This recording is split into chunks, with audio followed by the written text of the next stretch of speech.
একটা হচ্ছে কাপড়ের পরিমাণ, মিটার মানে কি কাপড়, অনেকে তুমি মিটারও লিখতে পারো, কাপড়ের পরিমাণও লিখতে পারো, আর জামার সংখ্যা বা কি লিখেছো জামার পরিমাণ নাকি জামার সংখ্যাটা বেস্ট হবে। তাহলে লেখো, তাহলে দেখ প্রথমে এক, আচ্ছা বের কি করতে বলেছে এটা দেখতে হবে, কত মিটার ছিট কাপড়। তাহলে ডান দিকে রাখবো কাপড়ের পরিমাণ, কি রাখবো কাপড়ের পরিমাণ, কাপড়ের পরিমাণ ব্র্যাকেটে লিখে দাও মিটার, কাপড়ের পরিমাণ ব্র্যাকেটে লেখো মিটার হলো। আর এইদিকে কি রাখবো জামার সংখ্যা, জামার সংখ্যা ব্র্যাকেটে টি লিখে দিতে পারি, হ্যাঁ টি।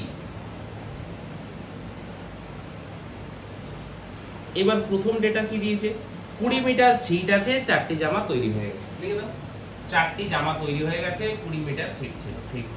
নেক্সট কি জিজ্ঞেস করছে 12টা জামা তৈরি করব, কত 12টা।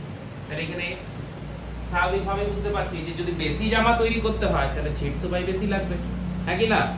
যদি বেশি জামা তৈরি করতে হয় ছিট বেশি লাগবে, আর যদি কম জামা তৈরি করতে হয় ছিট কম লাগবে।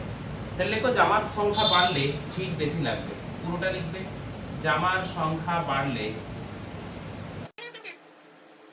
এইগুলোতে তো এমন কিছু লিখতে হচ্ছে না, খালি এই দুটো লাইন মাঝখানে লিখতে হচ্ছে, বাকি তো অঙ্ক সলভ হয়ে যাচ্ছে।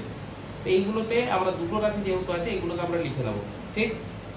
তাহলে জামার সংখ্যা বাড়লে কাপড়ের পরিমাণ বাড়বে।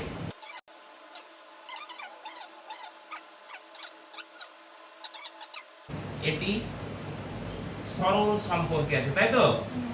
সরল সম্পর্কে আছে, সরল সম্পর্কে আছে, ব্যাস।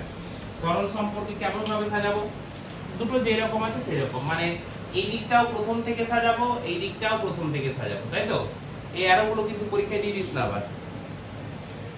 তাহলে 4:12 4:12 লেখো, সমানুপাতিক চিহ্ন দাও 20:x।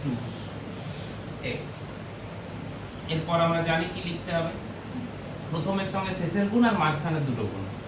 তাহলে 4x is to 12 into 20 বা x is equal to 12 into 20 by 4। তাহলে 4 5 20, তাহলে 5 12 60, তাই তো? অ্যানসার কত এসছে 60। তাহলে লিখে দাও উত্তর যে অতএব 60 মিটার কাপড় লাগবে, 12টি জামা তৈরি করতে 60 মিটার কাপড় লাগবে। ব্যাস হয়ে গেল অঙ্ক।